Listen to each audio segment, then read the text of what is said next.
Welcome to the Kectil Global Roundup, your monthly source for news and updates from around the world. Hello everyone and welcome to Kectil Global Roundup, where we bring you the latest insights into the most pressing global issues. As usual with you, Oleksandra Fomin, your host for today's episode. And today we will talk about different issues around the world. We also will talk about climate challenges and social movements. We'll be diving into the top stories making headlines around the world last month.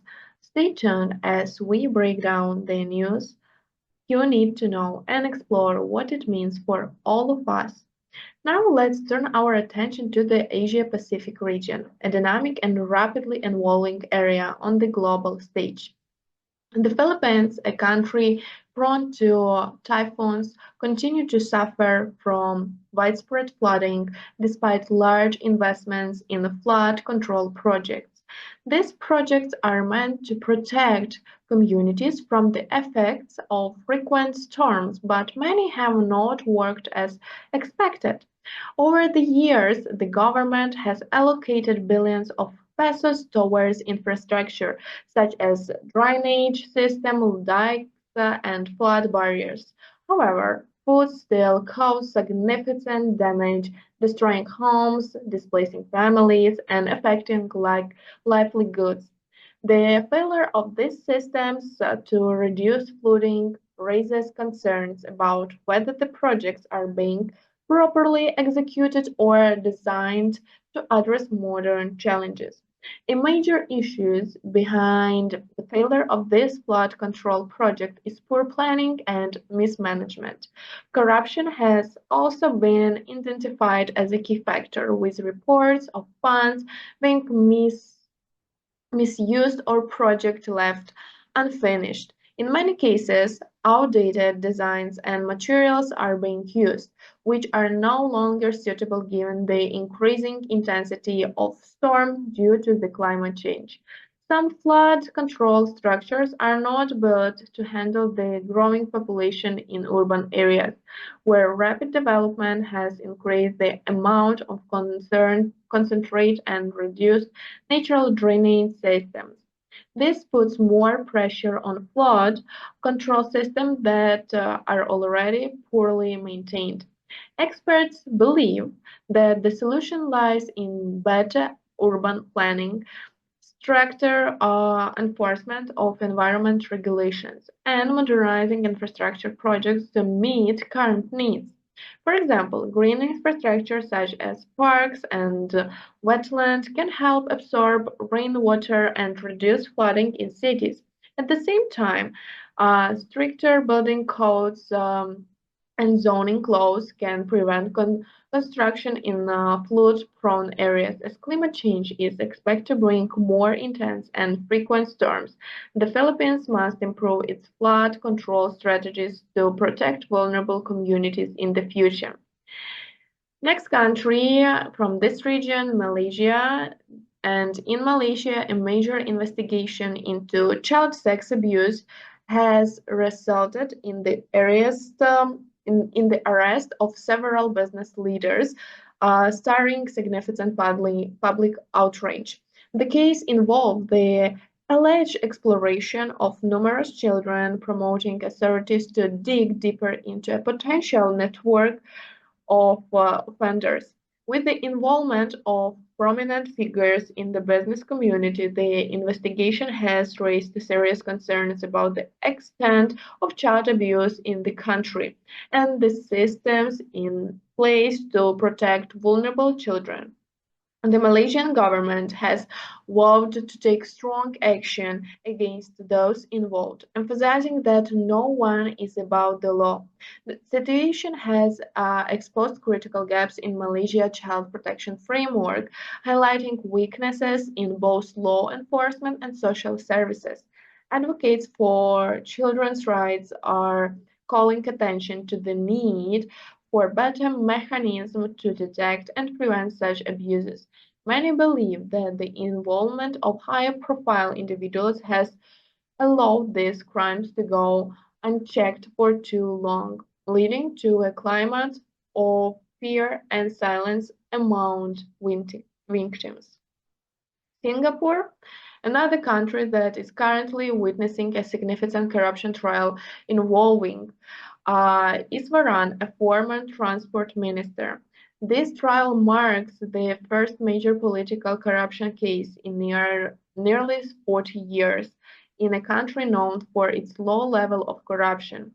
Iswaran faces 35 charges, including accepting over $400,000 approximately in gifts, which include luxury items and travel perks from two businessmen. These charges stem from allegation that he accepted bribes while in office, violating strict laws against public servants receiving gifts above a certain values. The trial has drawn much attention as Iswaran was a prominent figure in Singapore's government, credited with helping to establish the Formula One night race in the city. Initially, he denied all charges, but he later pleaded guilty to several counts, admitting to receiving valuable items as a public servant and obstructing justice. His defense argued that he didn't see the gifts from his acquaintances as bribes, which adds complexity to the proceedings. This case comes at a time of security on Singapore ruling People Action Party, which has prided itself on integrity and transparency. The trial could impact public trust in the government, especially as new Prime Minister Lawrence Wong prepares for future elections. Observers note that maintaining the reputation for good governance is crucial for the PEP, particularly with one or another recent scandals affecting its image. Next country where we will move our attention is Myanmar because right now Myanmar is going conflict between anti-cops forces and the military junta has escalated, with rebel groups now targeting the country's second largest city, Mandalay. The opposition made up of groups like the People Defense Force and ethnic militias seeks to gain control of the city as part of their broader fight to overthrow the military regime. Mandalay is strategically and symbolically important, and both sides are bracing for the further confrontation. Civilians are increasingly evacuating the area, fearing more violence.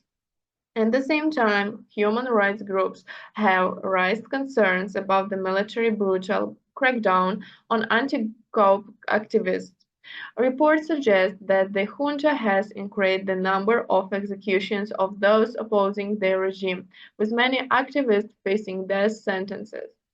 This rise is execution is part of the military ongoing efforts to silence dissent and maintain control over the country, further deepening the crisis. The conflict has left Myanmar in a state of constant tension as the military struggle to maintain power, while anti-coup forces continue their push to freedom. The violence has severely impacted civilians who are caught between the opposing sides, with many fleeing their homes to escape the fighting. International groups are calling for urgent action to stop the escalating violence and human rights abuses. In Thailand, is set up to make a historical move by legalizing same-sex marriage starting in January 2024, becoming the first Southeast Asian country to do so. This new law will grant same-sex couples the same legal rights as heterosexual couples, including marriage, adopting, and inheritance. The government decision marks a significant step toward greater equality and inclusivity in a region where LGBT is plus rights have often been limited. The law has been welcomed by many human rights and LGBT advocacy groups who see this a major victory in the fight for equal rights. However, some activists continue to push for further protection, arguing that true equality requires broader changes in social attitudes, workplace rights, and legal protections against discrimination. Despite these ongoing challenges, the new legislation represents a significant leap forward for the LGBT community in Thailand. This decision is also seen as a move to boost Thailand's international image, particularly as a tourist destination known for its relatively progressive stance on LGBT rights compared to neighboring countries. The country hopes that this change will attract more tourists and provide a welcoming environment for the global LGBT community. And now let's move on to another part of the world, because in Sudan, army has launched a major offensive to reclaim control of Khartoum from their paramilitary rapid support force. The capital city has been under rapid support force control since the outbreak of conflict in April 2023. This latest military push includes airstrikes and ground operation aimed at weakening RSF strongholds in key areas of the city. Civilians in Khartoum are facing increasing dangers, with many fleeing their homes aimed escalating violence and worsening humanitarian conditions. The ongoing power struggle between the Sudanese army led by General Abdel Fattah al-Burhan and the RFS commanded by General Mohammed Hamdan Dagalo has devastated Sudan, especially in Khartoum and the Darfur region. The conflict has resulted in thousands of deaths, displacement of millions, and a catastrophic humanitarian crisis with food, water, and medical supplies with critical shortage. Despite international efforts for peace, the fighting shows no signs of showing down slowing down. This offensive marks a significant escalation in the conflict as both sides vie for dominance. The army is attempting to regain control of key areas in Khartoum and establish its authority, while the RFS countries to resist. The battle for the capital is seen as crucial for determining the future political landscape of Sudan, but it comes at a really steep cost to the civilian population who remain trapped in the crossfire. In South Africa, a unique partnership is forming to protect 550-kilometer stretch of coastline threatened by mining. Martinez Fredericks, a tribal chief of the Emma people, and Mike Schlebach, a surfer and environmental activist, are leading the charge against the destructive practices and that endanger both the land and the local communities. Fredericks advocates for the rights of the people who have faced centuries of marginalization, while Schlebach founded the nonprofit Protect the West Coast to raise awareness and mobilize support against the environmental impacts of mining. The initiative is driven by a blend of community activism, legal actions, and social media outreach. Fredericks, who recently discovered his heritage, has united local residents to fight for their rights and reclaim their identity and traditions. Schlebach's experience as a sufferer opened his eyes to the devastation caused by mining among the coast, promoting him to work tirelessly to halt these operations. Their efforts have gained momentum, with thousands signing petitions to protect the region and grassroots campaigns flourishing.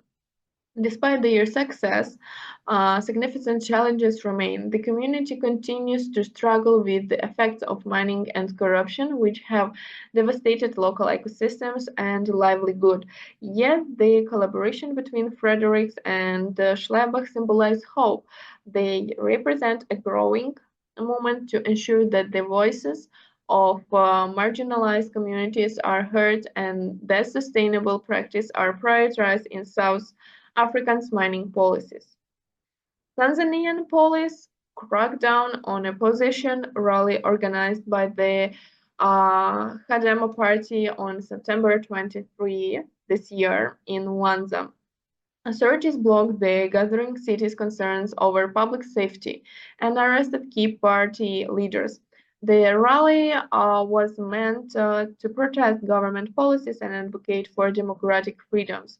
This crackdown follows rising tension between the government and opposition, with Chadema criticizing restrictions on political assembly and free speech. These actions have raised concerns among human rights groups about the state of democracy in Tanzania. The opposition's inability to organize peaceful protests highlights ongoing challenges to political freedom in the country, with increasing pressure on the government to uphold democratic rights. Next country, Nigeria, and a school in Nigeria initially funded by proceeds from recycling plastic waste is now struggling to stay open. The school was launching to provide education to underprivileged children while addressing the country's plastic population problem. By collecting and selling plastic waste, the project generates funds to operate, creating a positive impact on both education and the environment. However, rising operational costs combined with a decline in waste collection income have brought the school to the brink of collapse. The school's leadership faced challenges in maintaining resources, paying teachers, and keeping the school running. They fear that without new funding sources, the initiative could soon close its doors. This crisis highlights the difficulties of sustaining eco-friendly and social beneficial programs without continuous financial support. The school serves as a reminder of how creative projects need long-term banking to thrive and continue making a difference in their communities. In Lesotho, boarding schools for toddlers are becoming increasingly popular as more parents seek quality early education for their children. Many families, particularly in rural areas, face challenges such as long commutes and lack of childcare, making boarding schools an attractive option. These institutions offer structured environments where children as young as 2 years old can start their education journey. The rise in demand also reflects a growing belief in the importance of early childhood education in shaping future success. However, concerns have been raised about the emotional impact on children who are separated from their families at such a young age. The popularity of these schools highlights both the opportunities and challenges of providing accessibility education in Lesotho's unique social and geographical context. Egypt recently delivered a second shipment of weapons to Somalia, marking a strategic move aimed at growing regional tensions. The military aid is intended to support Somalia fights against military groups like Al-Shabaab, which continue to pose security threats in the region. However, this action also takes place within the context of Egypt's strengthened relationships with Ethiopia over the Grand Ethiopia Renaissance Dam. The dispute over GERD has escalated in recent years, with Egypt fearing the dam could reduce its vital water supply from the Nile River. By providing arms to Somalia, Egypt may be seeking to strengthen its alliances and counterbalance Ethiopia's influence in the Horn of Africa. While Egypt frames its support as part of broader regional security efforts, the timing highlights the complex geopolitical dynamics in East Africa. Somalia, facing its own internal conflicts and security challenges, has has welcomed this support. However, the diverse delivers are likely to draw attention from neighboring Ethiopia, potentially complicating relations further. The situation underscores the delicate balance of power in the region and the intricate web of alliance and rivalries. Sri Lankans are expressing quoting optimism for significant changes under their new president Ranil Wickremesinghe. After enduring years of political instability and economic crisis, citizens are hopeful that the new leadership will address long-standing issues like corruption, economic reforms, and public trust in governance. Wickremesinghe administration has promised to take bold steps toward recovery and tackle widespread problems that have plagued the country.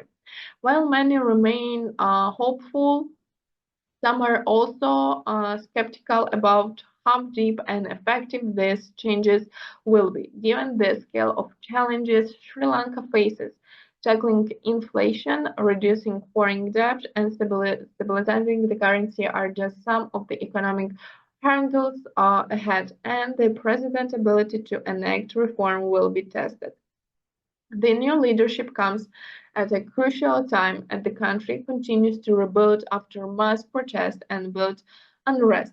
Many citizens view this as critical moments for Sri Lanka's future direction, with hopes pinned on the administration's ability to restore stability and promote inclusive development.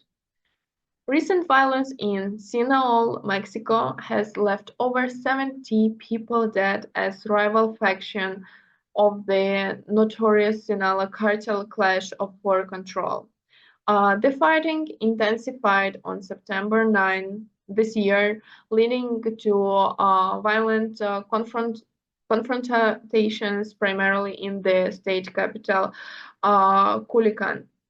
The clashes have involved shootouts and attacks, prompting the Mexican government to deploy 600 additional soldiers to restore order in the region. The conflict is mainly between two factions, the Los Japitos, led by the sons of Joaquin El Chapo Guzman, and the faction led by Ismael El Mayo Zambada. Tensions escalates after the arrest of Zambada, which many believe has undermined the power balance that previously kept the factions somewhat in check. This power struggle has not only affected the local population but has also led to significant economic losses, with estimates suggesting that violence has cost the region around 800 million pesos, approximately $40 million, due to business shutdowns and decreased safety. As violence spread, the local government has urged businesses to reopen while also deploying military forces to maintain security. Educational institutions have faced disruption, with many schools remaining closed for safety concerns. The situation has led to widespread fear among residents who are uncertain about their safety and the future stability of their community. Tensions are rising in Bolivia as former President Evo Morales has issued a 24 hours ultimatum to current President Luis Arce, demanding that he reshuffle his cabinet. This ultimatum comes after Morales led a significant protest march called the March to Save Bolivia, which began on September 17 and culminated in La Paz on September 23. During the march, Morales accused the Arce's government of corruption, economic mismanagement, and a failure to address issues facing the country, including shortage of essential goods. Morales, who was a key ally of Arce, but has become increasingly critical of him, stated that Arce must replace certain ministers if he wishes to continue governing effectively. The Bolivian government has responded by denouncing Morales' demands as a threat to democracy, emphasizing the importance of dialogue and peaceful conflict resolution. Following Morales' speech, clashes broke out between his supporters and pro-government groups in La Paz, leading to injuries on both sides. This conflict highlights a deeper rift within Bolivia's ruling party, the movement of socialism, as both Morales and Arts vie for control and influence. The situation remains tense as calls for political stability and dialogue are met with demands for changes from Morales' camp. Ecuador is battling wildfires near its capital, Quito, as the country faces its worst drought in 60 years. Firefighters are working hard to control the flames, which threaten many homes and local livestock. The dry conditions have made it difficult to manage the fires, leading to increased concerns to residents in the affected areas. The drought has not only worsened the situation, but has also had a serious impact on the economy and agricultural resources of Ecuador. Many farmers are struggling as their crops suffer from lack of water. The government is urging communities to stay alert and prepared as the situation evolves. Local authorities are making efforts to protect residents and livestock while tackling the fires. They are also working to raise awareness about the drugs effects and the importance of water conservation. Haitian Prime Minister Gary Conillin recently expressed that the country is far from winning its ongoing battle against armed gang, which control significant area of the capital Port-au-Prince. Speaking at the United Nations, they emphasized the urgency for international support, stating that Haiti cannot overcome this crisis alone. The situation has worsened with gang violence affecting crucial operations and the capital main ports, disrupting shipments and leading to recent kidnapping. The violence has forced major ports and the international airport to close for extended periods, creating several economic impacts. Currently, over 700,000 people are increasing internally displaced due to the violence, and many are facing hunger. The Prime Minister highlighted the need for more security force as only a fraction of the promised international troops have been deployed. The United Nations is expected to vote on renewing the mission's mandate soon, but funding for this operation remains critical law. Despite these challenges, Collins' government is also working towards organizing elections for the first time since 2016. He expressed optimism about holding these elections, but cautioned that security improvements are essential for them to occur. The US has pledged financial support and pushed for a timeline for these elections to take place, indicating a level of international involvement, and Haiti hopes will help stabilize the situation. And last country for today that I would like also express some news, and that's Ukraine. Ukrainian President Volodymyr Zelensky stated that Ukraine will never accept any peace deal imposed by outside force to end the ongoing war with Russia. He emphasized that the only way to resolve the conflict is through military victory on the battlefield. During his speech at the United Nations, he urged war's leaders to maintain their support for Ukraine and warned that any attempts to negotiate peace without Ukraine agreements would fall. Zelensky comments come as the war continues to have a significant impact on Ukraine and its people. He expressed the importance of a real and just peace. stating that negotiations would not succeed if they are not based on Ukrainian terms. The president's strong stance reflects the ongoing commitment of his government to restore Ukraine's sovereignty and territorial integrity.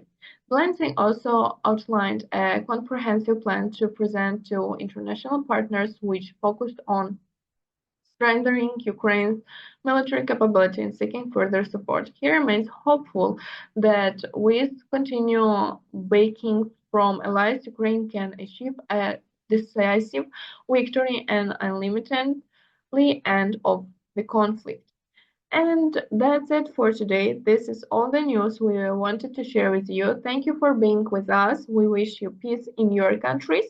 Please don't forget to subscribe to our channel for more insightful updates and inspiring stories from around the world. We also have podcasts where you can find even more news and interesting first-hand stories. Thank you very much for being with us. Stay tuned for the next month's Kectil Global Roundup. Stay tuned for next month's Kectil Global Roundup, where we'll continue to explore the latest news and trends shaping our world.